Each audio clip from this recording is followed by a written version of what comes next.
Right. So let me get the YouTube stream started. All right, and let me get this recording. Got buttons to hit everywhere.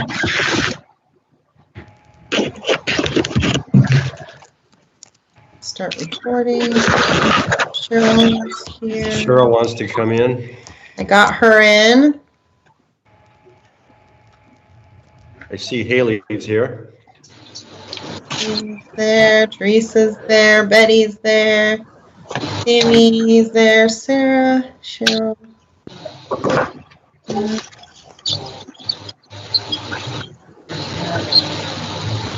There's Christina.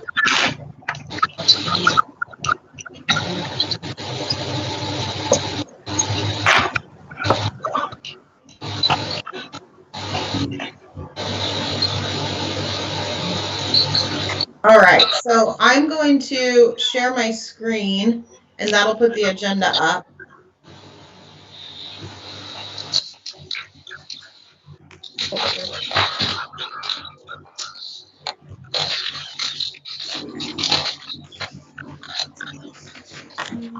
That's not what I wanted to do. Spin it around on you guys. Okay, so the agenda, you should see the agenda. Yes? Yes. Okay.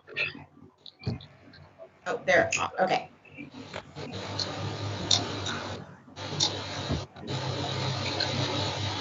Is everybody here? I think so. There's a couple of directors that aren't, but they may straggle in. The whole board's here aside from Lori.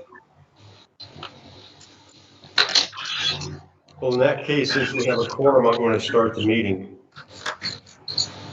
Meeting of the Coos Library Board, Tuesday, October 26, 2021, and it is 11:02 a.m. I call the meeting to order, and the first order of business is introductions. Since Lori's not here and I'm the vice chair, I'll be running the meeting today. My name is Doug Worth, and I am from position number 2, outside the boundaries of Coos Bay, but within the ambit of school district. What is that school district? District 9.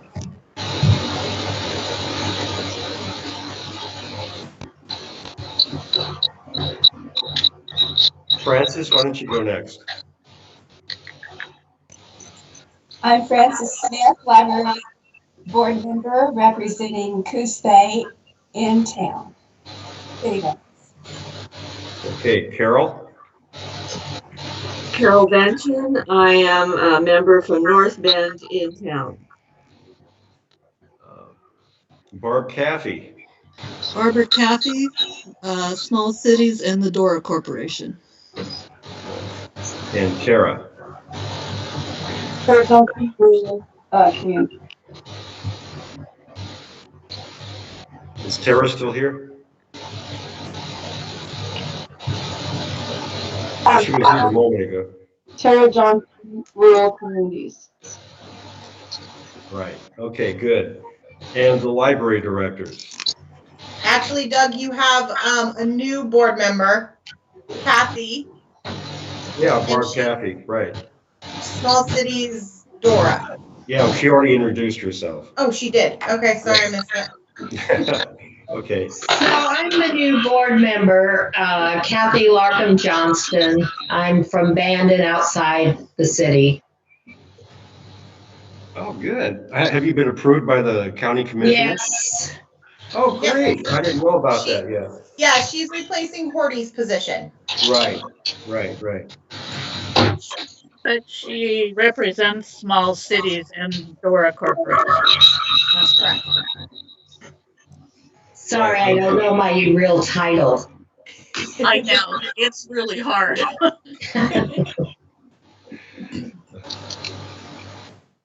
Okay, the library directors.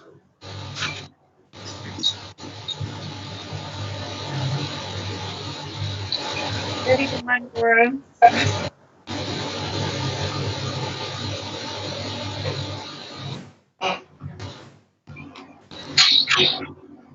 Well, we have some pretty lousy interference here.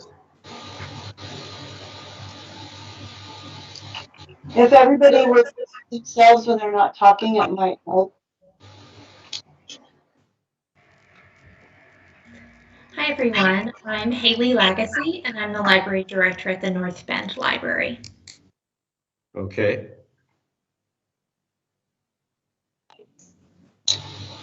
Hi, everyone. This is Cheryl Young. I'm the Lakeside Public Librarian Director. Sammy Pearson, Coos Bay Public Library Director.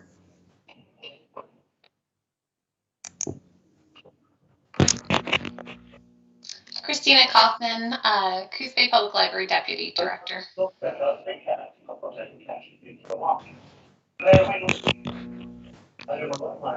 Teresa Lucas, Assistant Director, North Bend. I'm Stacy Nix, the Extended Service Office Administrator, and you can't see my picture because you're seeing the agenda on my screen. Joni Bedwell, Powers Public Library Director. Hi, Joni. Hi. Hi there. This is Shanna Allen, and I'm the director of the Myrtle Point Library.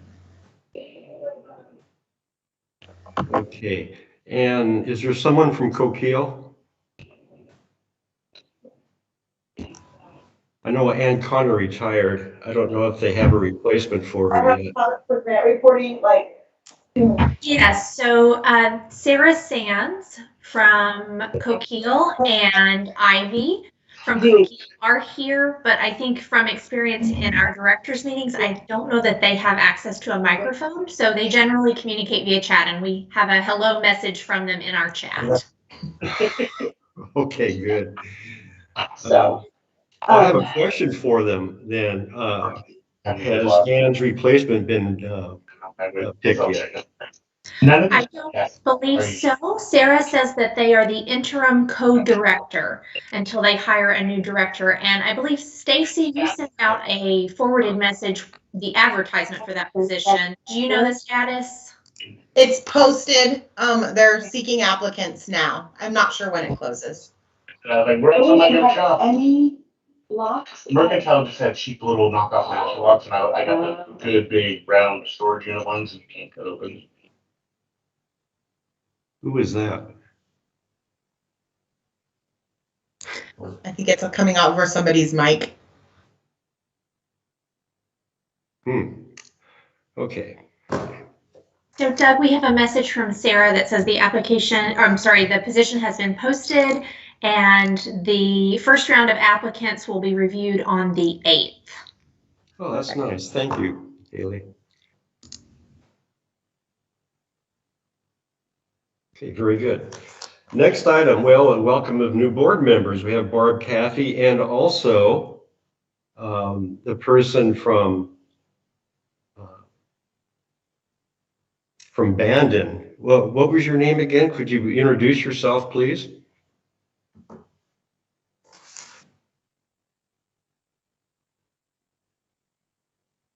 Is she not here?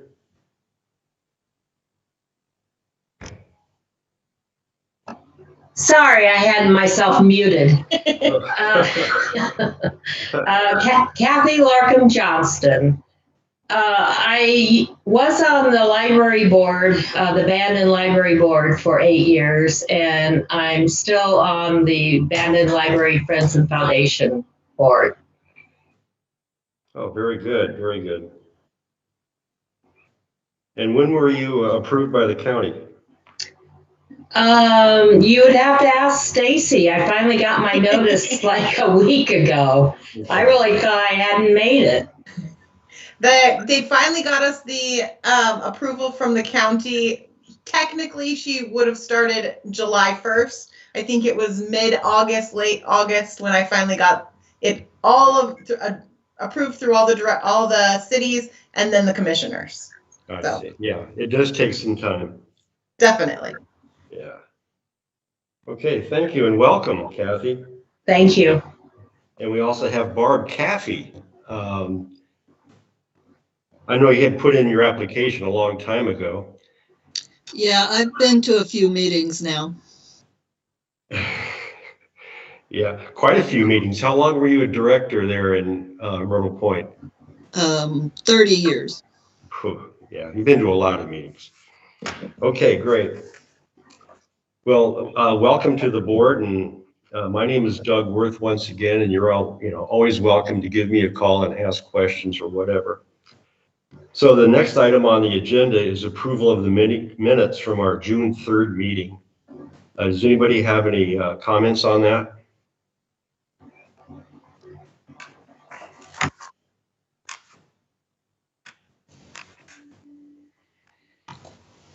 I move approval. Do we have a second? I'll second that. All in favor, say aye. Aye. Aye. Any opposition? Okay, it's approved unanimously. Item number 4, old business. Was there anything in particular on the old business? We have the allocation committee update from Haley and an OLA update, the board member position update. Oh, there's Kathy Larkham Johnson mentioned there. Okay. Are there any comments about the old business? Doug, are you looking at the agenda that I just gave you? Yes. Because that is not the correct agenda. There should be no old business. Okay. Hold on. If you look at the, wait, let me. That does say old business under number 4. So if you look at the screen, that's the current agenda. Sorry, I printed you an old one. It still says old business. Right, there's nothing under old business on the screen. There's nothing under it, but it's still listed. Okay, let's ignore it then. Okay, move on to New business. New business. Adoption of the Coos Library Board allotment committee process. Boy, this is a heck of a process. Haley, you want to take over on that one? So I am actually going to ask Carol to talk about this. She came up with the original draft of it, and we did discuss it in committee, but I'd like for Carol to talk about it, please. Okay. Hi. Well, our committee met yesterday and took a look at this again and made a couple of additions, but let me just go through this and then everybody can add to it.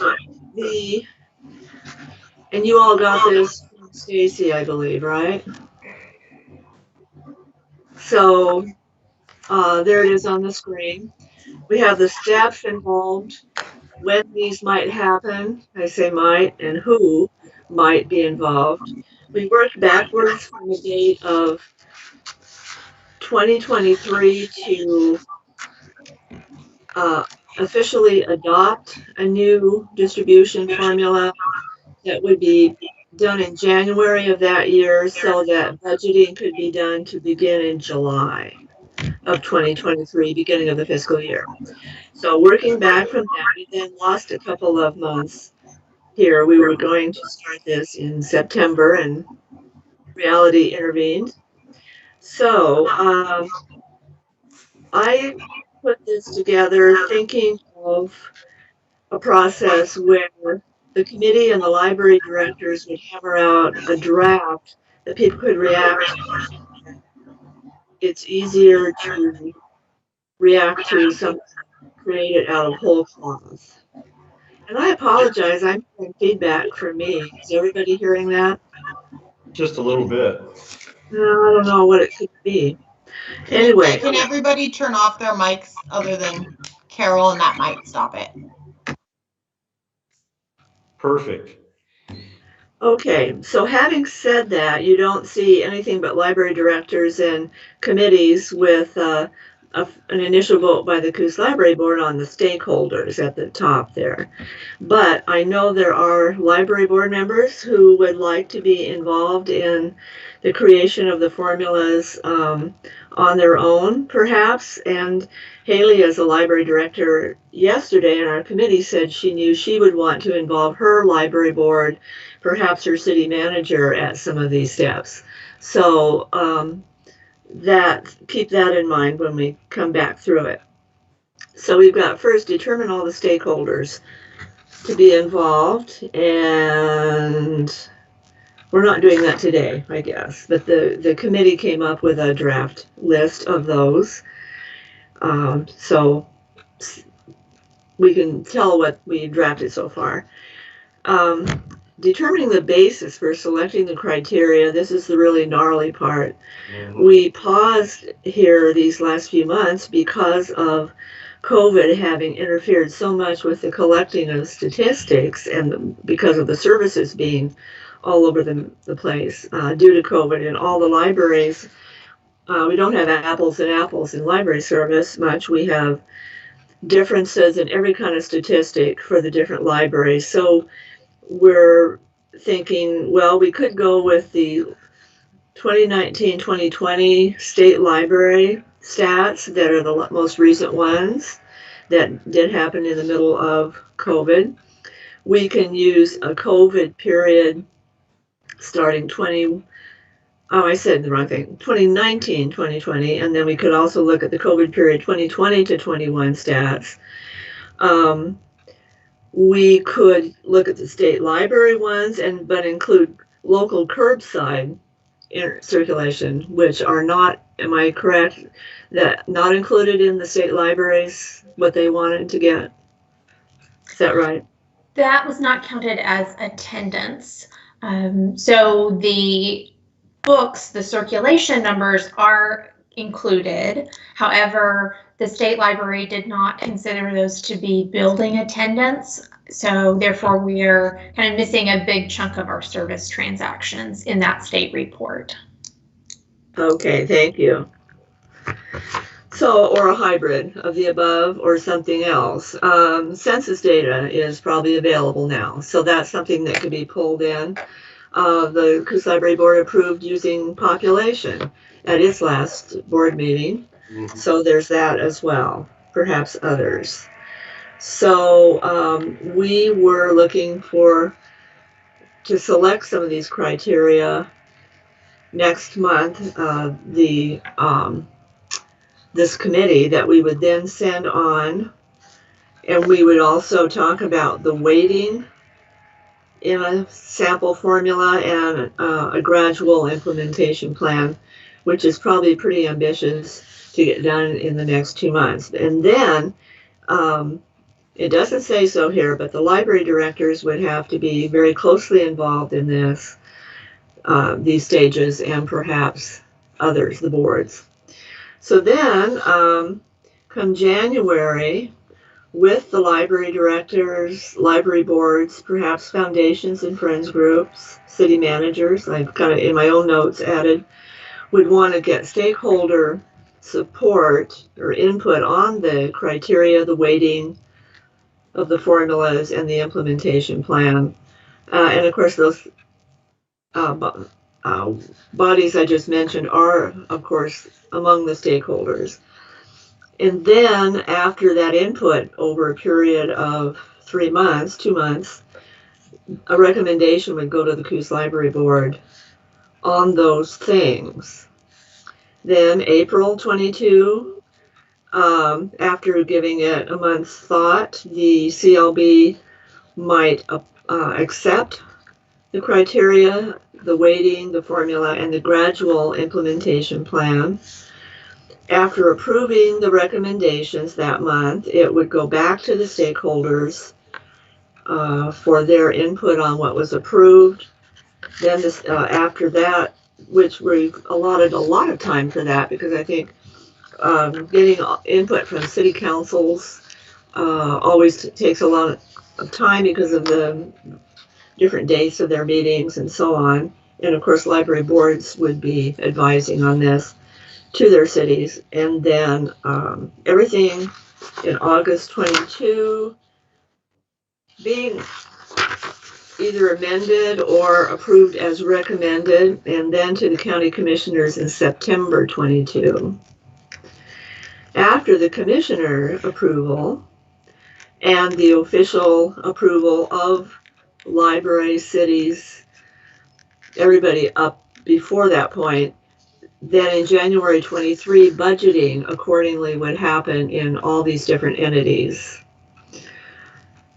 Not just for the first introduction of the new plan in July 23, the 23-24 fiscal year, but ongoing, because if you look down at some basic goals, we felt that because of, and there's been a lot of comments about this, because of the fact there's probably no way to avoid some libraries being reduced while others get increased. When we look at all the statistics, we need to gradually introduce those changes so that no library has to accept a huge change all at once, maybe a small one. You might decide 1 or 2% only over a period of many years, but that's something to be determined. And then, having accomplished all this, in May of 23, the CLB, with input, would come up with some review procedures that would be for the new allocation process to see how it's working, and it would get implemented as soon as the fiscal year began, with the yearly or more often, if needed, if there's some aberration that needs to be looked at during the year, with input from stakeholders. And then also the committee would report to the commissioners with any recommended changes in the plan that are under the Coos Library Board authority, as separate from city authority, of course, for the operations of the libraries. So basic goals recommended, again, gradually implementing over time to minimize impact. Flexibility built into the plan to allow for skipping years in statistic gathering, because we've had such chaotic years here lately. A year might occur where one library has a big fire and it really affects their service. It might be something like COVID that affects everybody and so on, but we would need the flexibility to make some changes perhaps. And then the other thing we talked about, going back to the gradually introducing, going back to creating the formula that, as we currently have, that is now outdated, setting a base amount for all the libraries, for only some of the libraries, to give a jump start, perhaps to those who need it, who might otherwise take a hit in this new allocation formula, to ensure that every library has enough money to provide basic services. And then their percentage of the formula would kick in after their basic base amount is given to them. And what we know, it's been decades since this has been done, since 1992, and it's time. The library directors have said they're willing to adjust the ways they count to make sure that every library is counting in the same way. The Coos Library Board has approved using service population apportionment as a criteria, and public meeting laws must be followed throughout the process. Okay. Very good, Carol. Thank you very much. That's nice. We had mentioned that any changes would be amortized over a period of perhaps 8 years or so, with the first year of only 1/8 of the change being made. but that first year change would be a larger amount. So it's a smaller fraction applied to a larger amount of money. Then it gradually over the 8 years, the percentage becomes larger, 1/2 in the penultimate year, but it's applied to such a small amount by that time. So I think it's a very good way of doing it. The last time I went through the process as it's currently used for allocating the county money was 3 years ago, so the data was probably 4 years old. And there were 2 libraries that were underpaid, 2 libraries that were overpaid, and the other 4 libraries were all pretty much even. There wasn't much of a change. So that's where we are now. Are there any comments on the process? I'd like to say something. Yeah. Would you maybe consider also taking into account the 2018-2019 statistics since COVID did affect all the libraries, possibly adding a year that was before the pandemic might shed some light on what is really correct in the libraries. Yes, that's right. I think Carol did allude to that, in that the committee needs to determine exactly what statistics to use to judge the allocation with.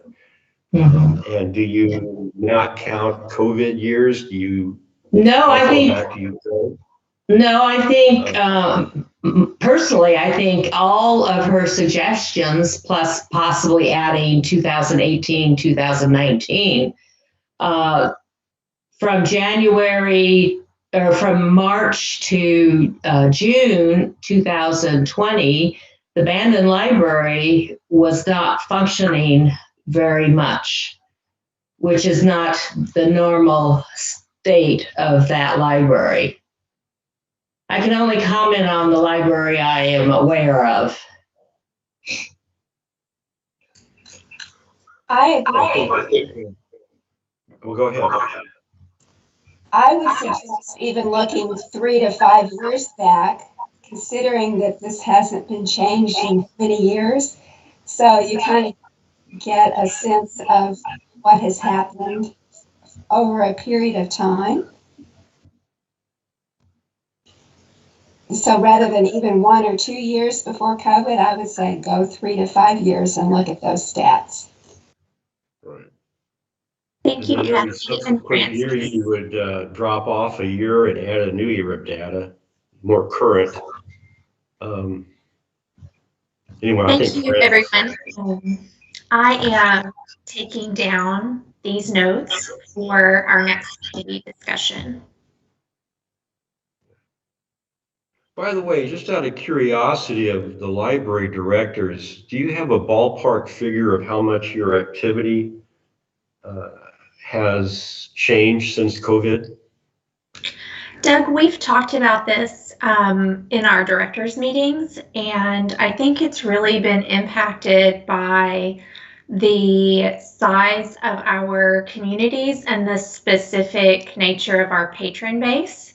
So, for example, at North Bend, because of the quantity of people that visit the library, we've had to put in some more restrictive procedures or maybe made bigger changes to our procedures. I think computer use might be a good example. We significantly reduced the number of computers that were available so that they could be socially distanced.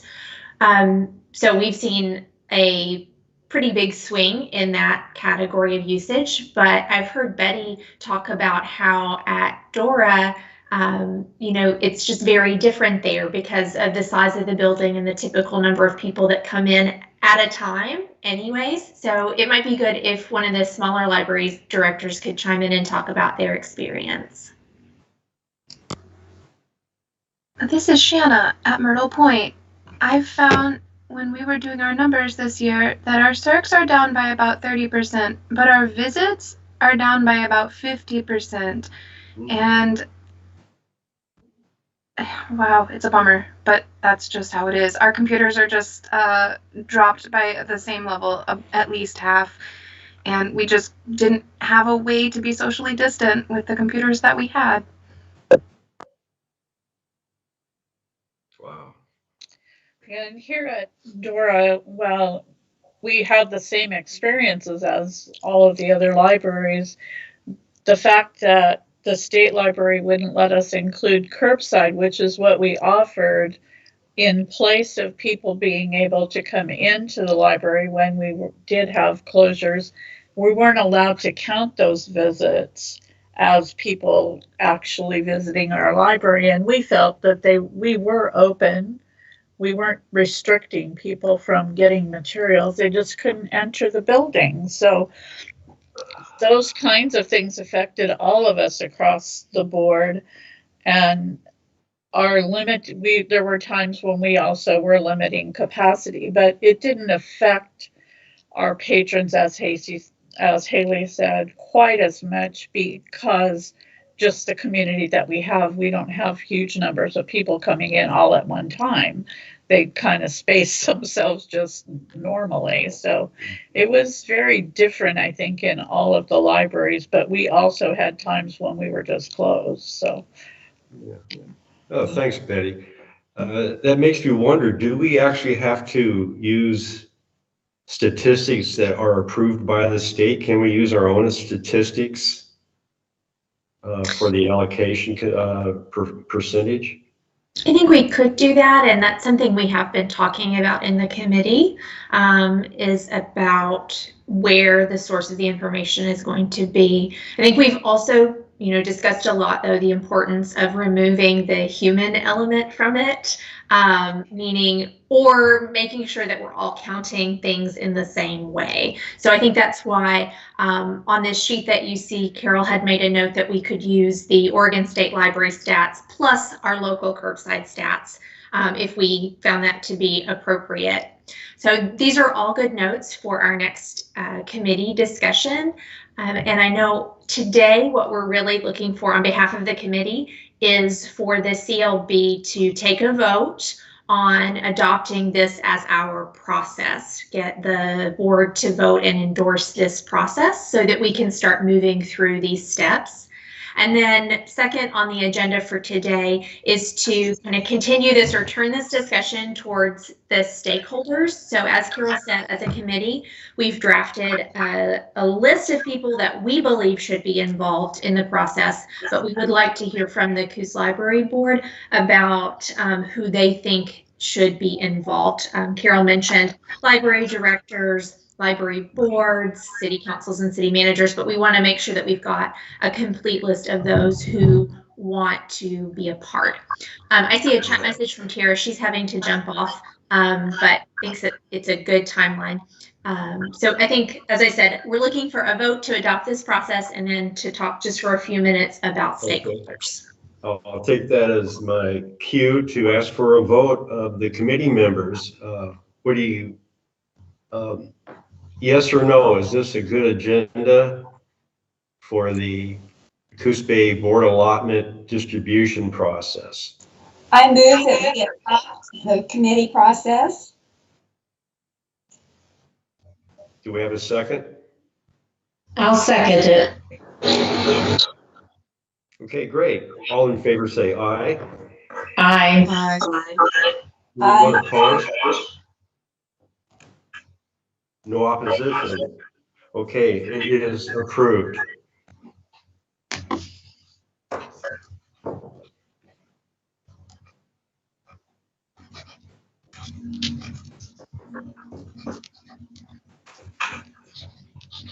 Okay, and thank you for that vote.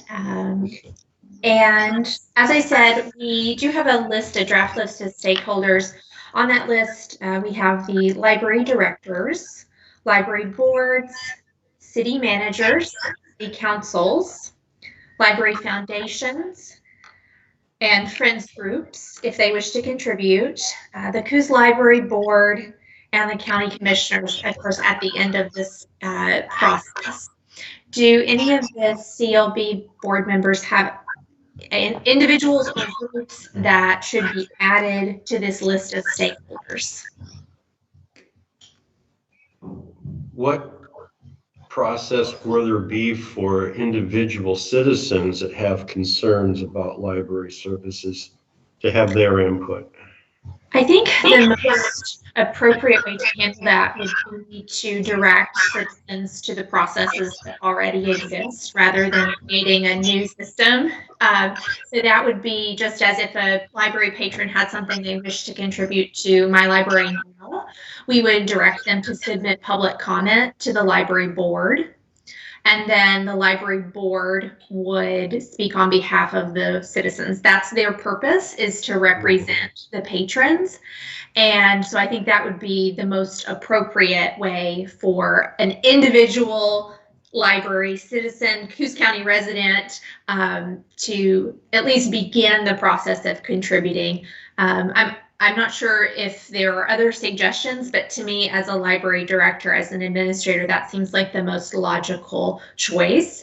And then, of course, if they were not satisfied with that process or wanted to take it further, the Coos Library Board meetings are public meetings, and so they would be invited to submit public comment at these meetings as well. That sounds good in theory, but I would suspect that 90% of the people in this county don't even know we exist. So I don't know if that's going to be a workable solution to people with concerns about the allocation. Perhaps perhaps being addressed to their local city government might be the process to use. It was just an open question. Okay, anyway. I do see a note, just real quick, I don't want it to get missed for the record. I have a note here from Sarah Sands in the chat about the question, should we include staff as stakeholders? It's their paychecks, and they are generally the most passionate about libraries too. And I think that's a good suggestion, and I will make a note about that for the committee work. Thank you, Sarah. Yeah, I think that's a good question. Any more questions or comments?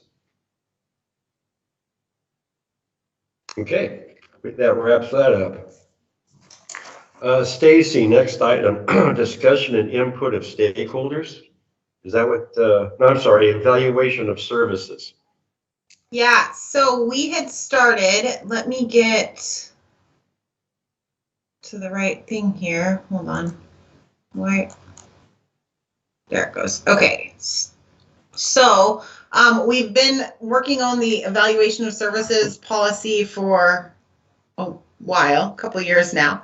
And so we still have not adopted it. That'll be the next thing on the agenda. I did put together an evaluation of our databases based on the policies that draft that we have. So I figured we could kind of go over this, and then this will show if there's anything that would need to be changed before adopting the policies, if that's okay with you guys. That was kind of a, okay. So I chose databases. We have quite a few. And so I just kind of created a little outline here. And what databases we offer. We have Westlaw, which is legal forms and legal information. And these are databases that are available to all of the libraries across the Coos County Library Service District. So it's not ones that individual libraries are doing. These are just the ones that are covered by the Extended Services Office. And then Mango Languages, which is a language learning methodology. EBSCO, which is a research information, digital magazine subscriptions, readers advisory, and it promotes other resources, and genealogy. Gale, Learning Express, and Jobs and Careers are all offered, those are all offered free by the state. and they have research information, ebooks, e-learning solutions, practice tests, academic skill building, standardized test prep, and career development. And then we have Overdrive, which is our ebooks, e-audiobooks, and videos. The goals of the databases are enrichment, access to additional information other than what is found in print and online. It's at zero cost to the patron for information that will cost them elsewhere. Developing educational skills, developing skills for career placement, learning additional languages at no cost to the patron, and ancestry information at no cost.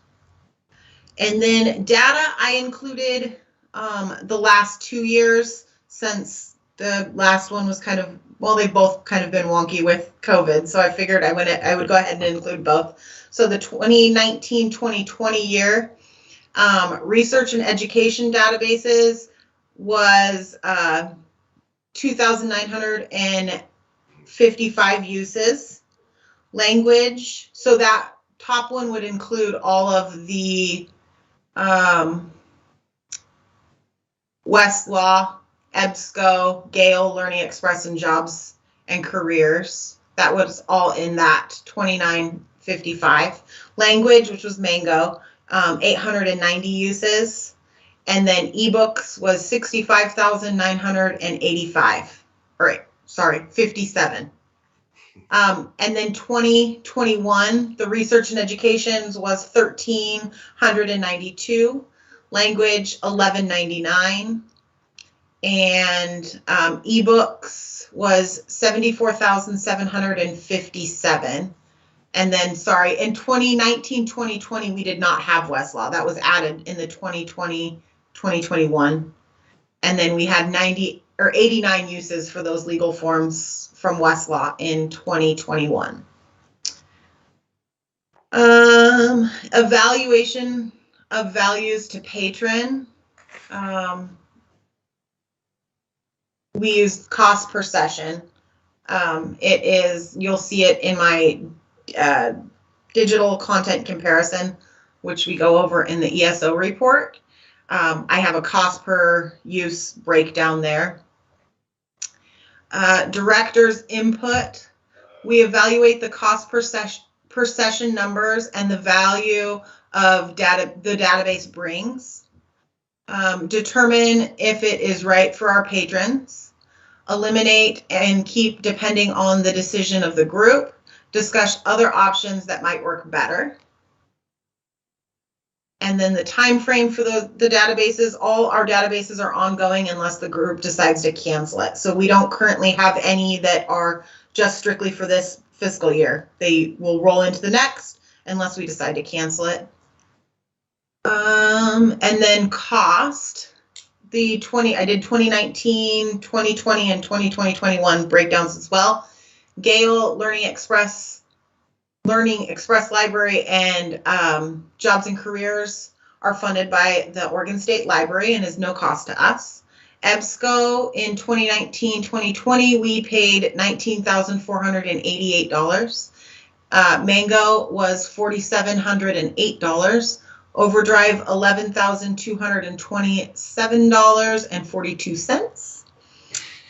And then 2020-2021, we, of course, Gale's free. EBSCO was $17,165. Mango, $4,943.40. And then Overdrive was $46,582.55, and that one is higher. We had a large carryover that was unexpected, so we figured since a lot of our patrons are using digital books, we'll put that towards that. So that's why that number is a lot higher than the year prior. Okay, and then subjective criteria. Evaluation cannot be solely based on cost. We also must weigh lack of services in our area as well as our area demographics. And then able to offer services at no charge to our patrons is why we use the databases. And currently we are satisfied, the directors are satisfied with the services we are providing and the value they are bringing to our patrons. And I think that's it for that evaluation. Any questions?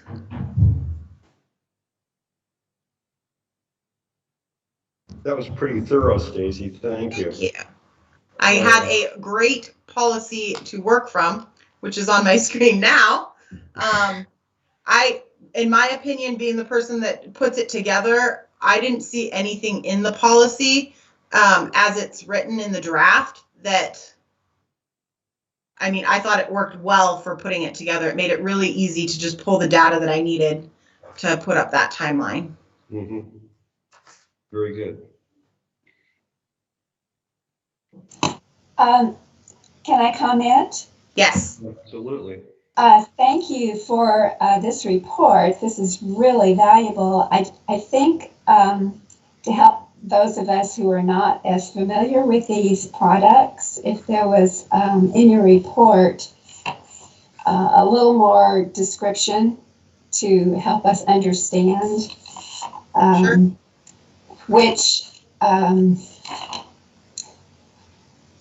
goes with what. Just a little more explanation, I think. Okay. Yeah.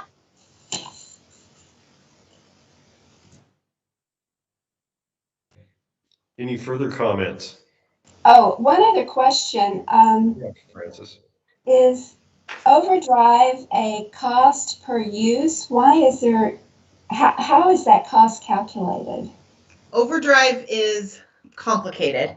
There's several different models that we can use within Overdrive. There is cost per circ, which we pay per item checked out. And then there's a couple of different models that we can buy. We can buy the actual digital copy. So there's a metered access, which we buy access to a book or an audio book. It usually comes in a time frame. So we'll pay X amount of dollars for 2 years, or we'll pay X amount of dollars for like 24 checkouts. And so that's kind of a flat rate. And then there's another lending model where we can just buy the book outright, and then we have it forever. The reason that we utilize all three of those is because different publishers allow us different lending models. So they don't all offer all three of those. So some books, the publishers will only do cost per circ. Some of them will only sell it as a whole. Some of them will only sell it with a metered access. So it's kind of, I have that broken down more in the digital comparison that I do. It's broken out a little bit more. And then there's also 2 separate catalogs within Overdrive. There's the consortium, which is actually the entire state of Oregon.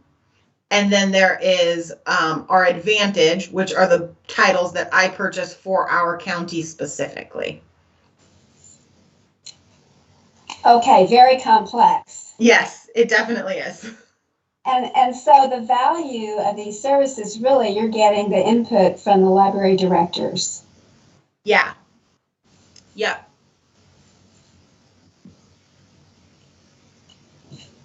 Are there any further questions?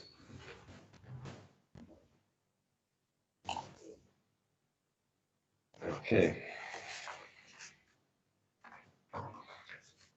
So, Stacy, you're asking us to have a vote to adopt the this policy and procedures? Correct. Okay. And it's on the screen now. I don't know. I vote to approve. I move.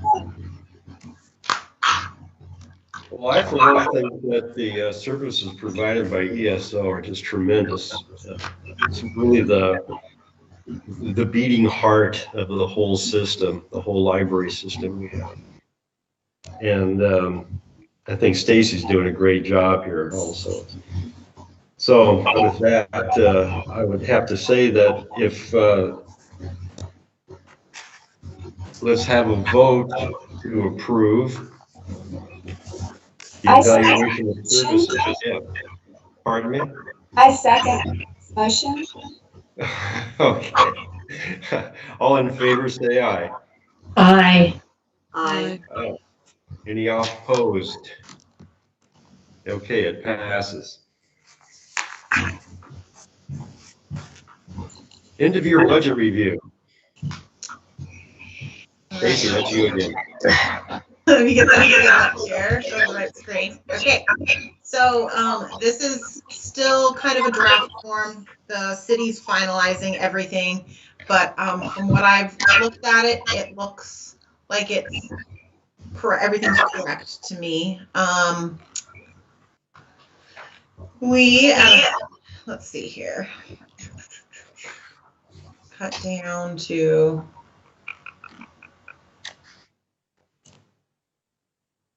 Okay, so here we are. We did a pretty good job of staying in budget this year with the ESO budget. Our salaries were at 72%, so we stayed under there. We get to our materials and services. As you can see, the majority of them are low, which is going to help our carryover for next year. I don't think we went over budget in any area really at all. Our total was 59.6% of our budget is what we used on materials and services.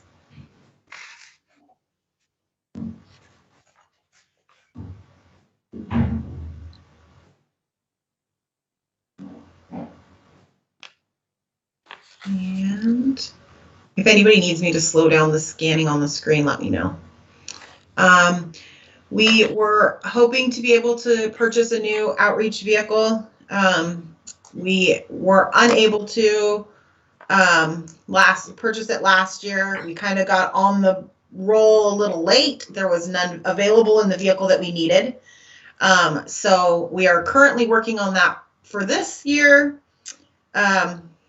And due to the vehicle shortage issues we're having due to COVID, we are having a hard time finding it again this year. They're still looking for me. We were requesting that longer van than the one that we got the last time we purchased it, and I think that might be the holdup. We might end up having to settle for one the same size, which is fine. It works, it functions, it works great for what it is. We were just hoping to have that extra 3 feet in length. They can't even guarantee me that they'll be able to find a shorter one, or the equivalent to the one we have now. So, but they are still working on that. So that vehicle overlay is still the same.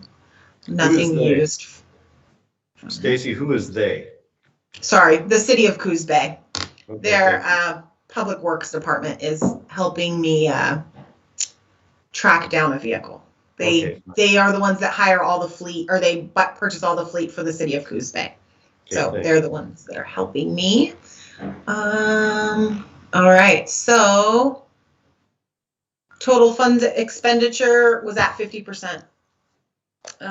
So that, I mean, we did what we could to keep it. We're still kind of in a weird COVID when it comes to budgeting. So some things were higher because of that and other things were lower because of that. But I think the city finance department has done a good job of helping me navigate through that. So we ended up using 50.3% of the budget for last fiscal year. Any questions on anything, or did you need to see a different screen again?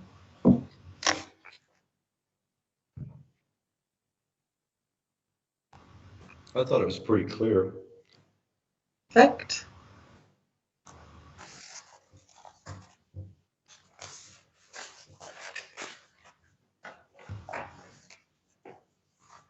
Do you need a vote on anything? Nope. I just wanted to give you guys that review and let you know where we were at when it came to the end of the fiscal. Okay, good. 2022-2023 budget pre-planning. So with this, it's still kind of early, but I figured I would throw it on there since we're meeting. We don't really have any numbers from the city or anything yet, because they've just finished the last one, so they'll start working on that this next month. But I didn't know if there was anything that any of the board members had that they would like me to look into or consider, or anything when it comes to planning that 2022-2023 budget.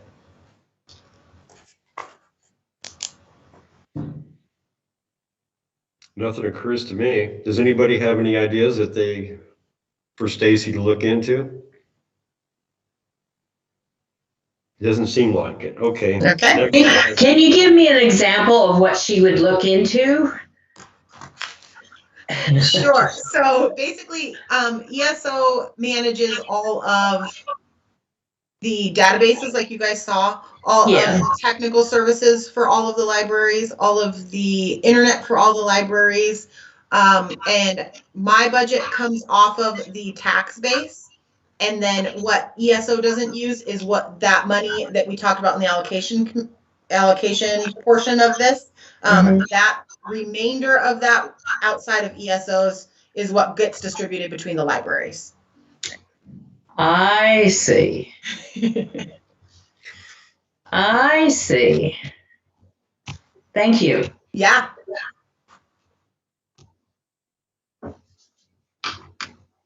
Okay, Stacy, you also have the ESO report. Yes. Okay. So, we're kind of just plugging along over here at ESO.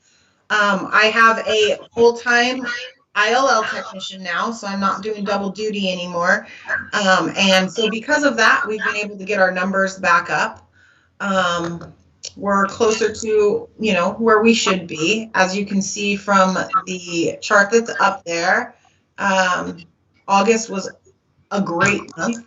September, we kind of dropped a little bit because of school starting back up. I'm assuming we kind of always drop back down in September. But those services are back up and running from our big COVID shutdown. And then moving on to our, I think these are pop-ups. What's next? Bookshares. Okay. So Bookshares, these are locations that my outreach technician has book carts with even return books. So they're not from our collection, they're discards or donations, and he has them at these different facilities. So the numbers are, he's able to get books out there to those people. He's got a couple of people that love his service and contact him regularly, wanting to know when he's going to be there next. So those, and they're pretty standard, nothing. There's a couple of them that he hasn't been able to get to due to COVID, but most of them he's able to get back to. Next is our lobby stops, and these are care facilities mainly that he does outreach, kind of pop-up libraries.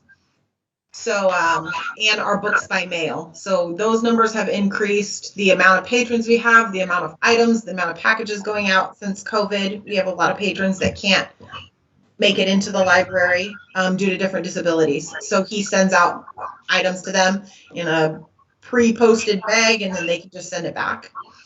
And those numbers just keep seeming to increase, which is good. And then all the lobby stops for the different facilities. He started really strong in the summer where he was able to visit everything again.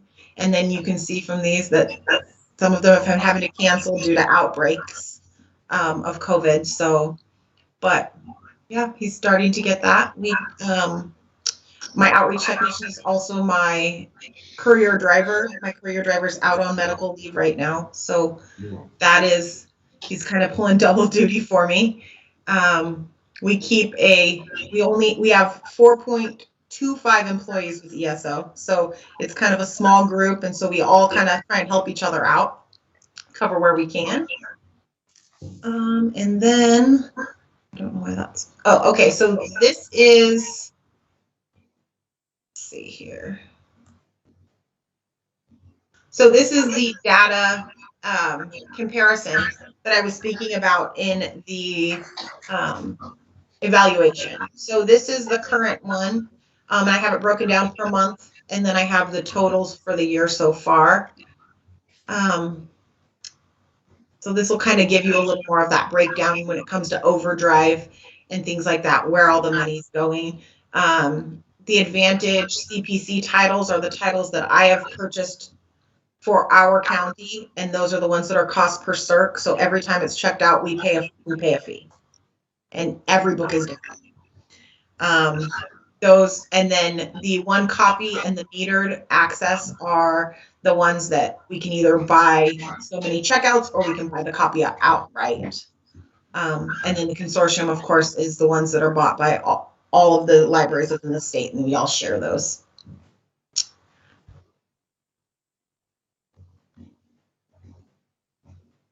And then I also pulled up the last year's. So this is where you can kind of see where we where we were at last year. You can see under EBSCO that Automate and Hobbies and Crafts are on there, and they're not on this current year. That's one that we, for what they were offering, what we were paying, we didn't see the cost per service to be good, high enough usage for what we were paying for those. So we ended up dropping those. That was one of the discussions that we had, to feed the money elsewhere.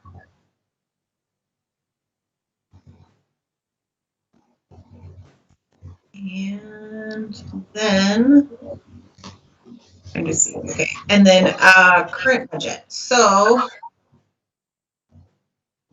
this is also just a draft because the finance department's been busy working on getting last year wrapped up. So I was able to get a draft from them.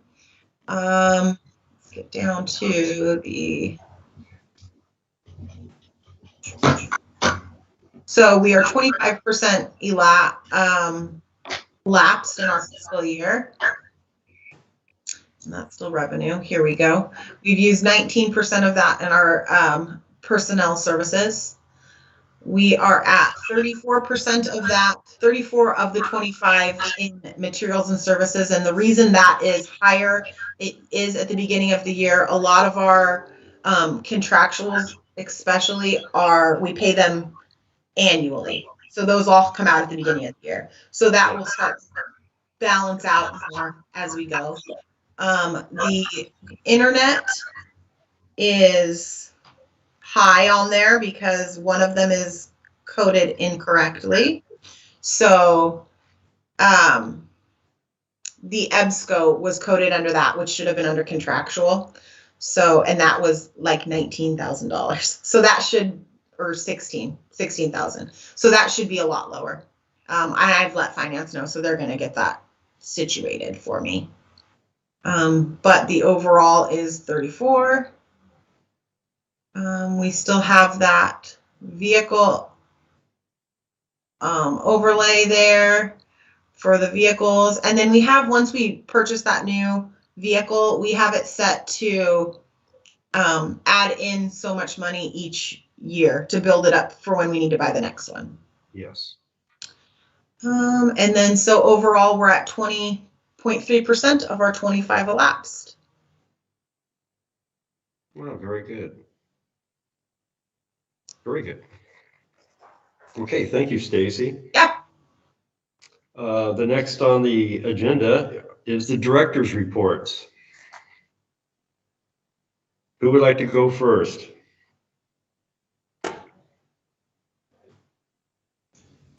I'll go. This is Sammy from Coos Bay. Today starts the day of some temporary roof repairs so that we no longer, well, in theory, we won't have as many indoor water features. That's the biggest news. Yay. So other than that, we're just doing our programming as best we can and carrying on. Okay, thanks. Next. I'll go next. This is Haley. At North Bend, we are also preparing to do some improvements to our building. The City Council has approved an architectural contract to make some repairs to the exterior of the library. We're excited about that because those steps will prevent further degradation of our building envelope and hopefully stop some of the leaks that we have. Also, we are looking forward to some fall programs. We are still doing the majority of those virtually, but we had a really fun one in October where we did folk dancing and had a great attendance online. So we were kind of surprised by that, and it was a lot of fun. You did dancing online? Yes, we did dancing instruction online. It's a very creative idea from Drea, our adult program coordinator. Oh, that's funny. Okay, next. Or do I have to name names? I'll go. This is Betty from Dora. We have returned to our normal pre-COVID, I guess you would say, hours of operation, trying to give some semblance of normalcy to our community.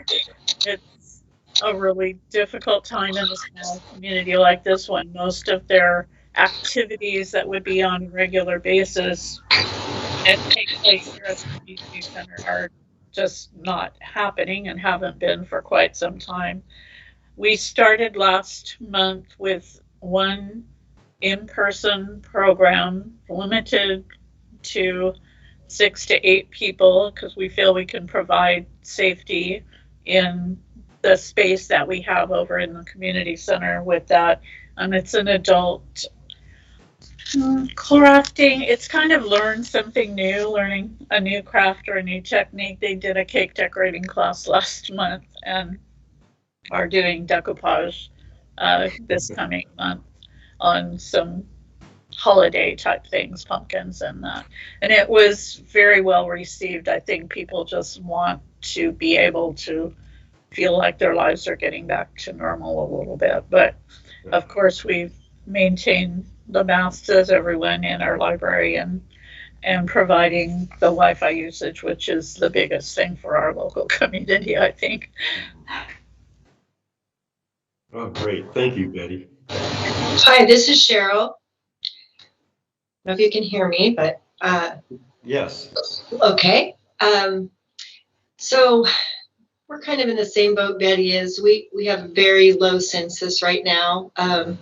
Rarely do we have more than 2 people in the library at a time. Few people are still using our in-house public computers. We do not have any programming scheduled here. We don't have a room. We don't have enough room to space people out. So it's kind of discouraging, but the people that are coming in are so happy that we're open and very happy to see us. And of course, we've been closed a couple times with COVID exposures, so we're just kind of bobbling along, doing the best we can. Have a very minimal staff working most days, try to keep our staff separate, and Lakeside has had a lot of COVID, so we are trying to be pretty careful here. I didn't know that. Wow. Well, thanks, Cheryl. Yeah. Once again, I have to say that points out how COVID has really ruined the statistical. Oh, geez, yes. Of everyone. It's just amazing. So going back to the allocation committee, it's going to be tough to decide how things are going to pan out that way. Okay, so anyway, who's next? I'm Shanna at Myrtle Point. I'd like to follow Cheryl because I'm in sort of a similar situation. We are currently on curbside only due to a COVID exposure late last week. It got me and our other full-timers, so that takes out, well, almost everybody. So before we rolled back to curbside, today I guess is the first day, we were experiencing low low patron turnout, low computer usage. It's not quite a ghost town, but it's pretty gloomy. Except for the make and take kits. So we've been giving out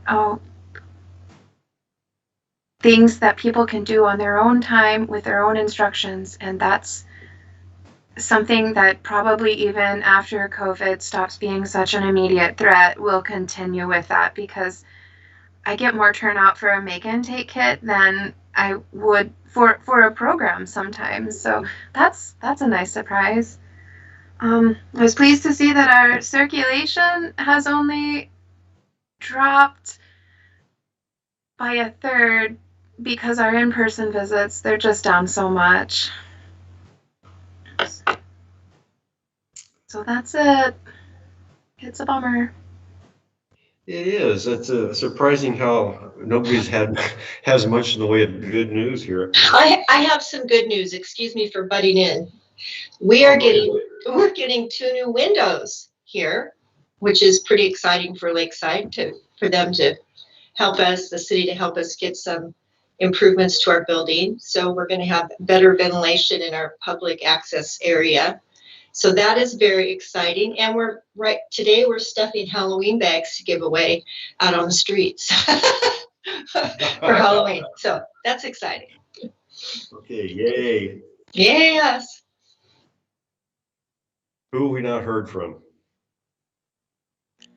That would probably be me, Joni. Hi, Joni. Hi. Well, our city council just approved a children's librarian position last Tuesday.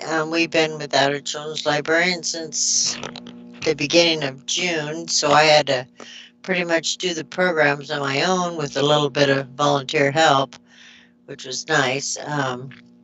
So she should be on board by next week, and hopefully we can get some programming done. She'll be going to our local preschool. I don't know how many. We don't get a whole lot of kids coming in here, so we may be able to space them out well enough. But we're having low volume of people coming in as well. It is a bummer all across the board. Yeah.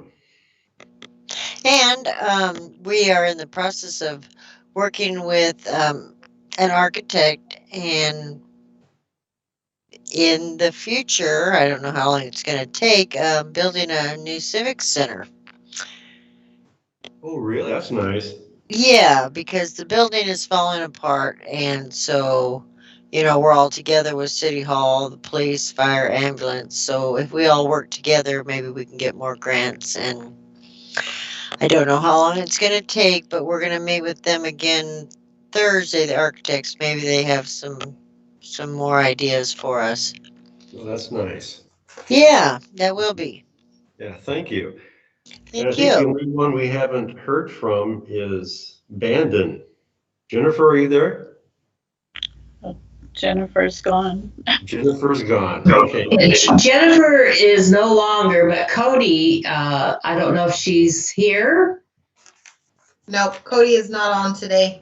I could say a couple of sentences if you want me to. Go ahead. They have opened up, I think maybe for the last 2 weeks, twice a week. The staff is very busy behind the scenes, and there's still a lot of curbside. One issue with Bandon is half of the patrons don't use computers. So they're not in tune with Facebook ads saying we have new books and things like that. Bandon Library is very understaffed, and the staff is very concerned about COVID. And I think they also are allowing 2 computers to be used. But a lot of the patrons bring in their own devices to plug in and use.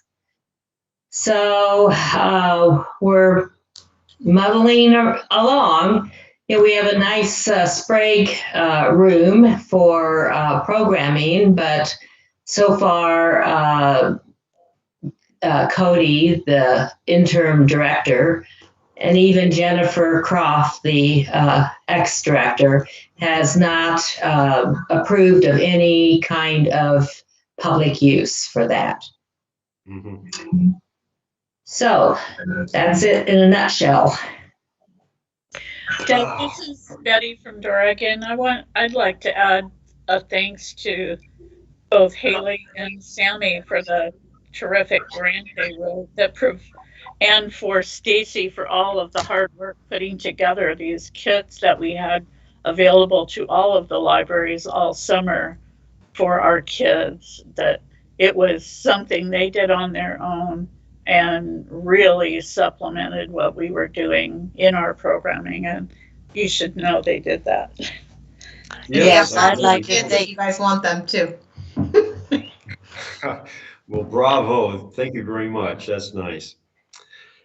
It Is there looks anything like else? it looks like there's an Yeah, update go from ahead. Coquille as well, Doug, in the chat. So I will read that real quick. Says Sarah Okay. says, like we said before, Coquille has posted for our director position. Yay. We're back to our normal open hours, including Saturdays. We're offering appointments in the morning to accommodate those who aren't comfortable coming in. We have been able to up our programming because we do have a large gym next door, and we can use the use the provided ample distancing. Okay, good. Thank you very much. I wasn't expecting a report from Coquille. Any further comments? Any last comments? Doug, I have a question for Stacy. Yes. This is an afterthought. Really, it pertains to the budget. Since you had a large carryover, are you just thinking you will bank that money, or are you looking at doing some kind of a special project in the next fiscal year, or perhaps you allocate funds to some other purpose? So basically what we'll do is by having the larger carryover, it'll be less money that ESO is going to need to take from that tax base. So in a roundabout way, that's more money that's going to go to the libraries through that allocation fund or formula. So yeah, the more that we can carry over each year, the less money ESO has to snatch from that tax base. Very good. Thank you. You're welcome. Anything else? I'm not going to schedule a next meeting yet. I'll wait for Lori to come back, and she can schedule it. We'll let you know. Okay, thank you, everyone. It was a great meeting, and I appreciate you being here. thank you.